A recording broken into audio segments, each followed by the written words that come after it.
In this video, we are going to see how we can create a WhatsApp shortcut on desktop, whether you are using Windows 11 or Windows 10. It's a pretty straightforward process here, guys. So without further ado, let's get started with this video.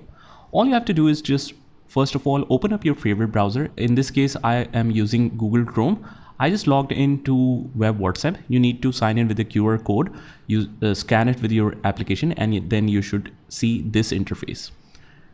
From the main interface, if you see the install option here, you can directly click on that to install the shortcut and use it as an app.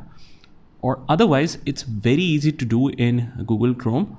You just click on the three dots on the top right hand corner, click on that, and you click on cast, save and share option. From here, we choose install WhatsApp web. Click on this option and it will show you the option to install an app. Click on install to proceed, and immediately it will be enabled as an application. You can use it without needing to open up the browser. You can even see the shortcut of WhatsApp web directly here.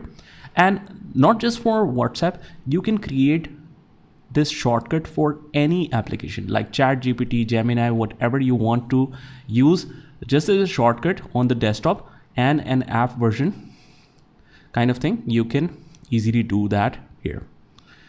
So that's about it. I hope you found this video helpful, and if you did, hit the like button and subscribe to our channel, and I will see you in the next one.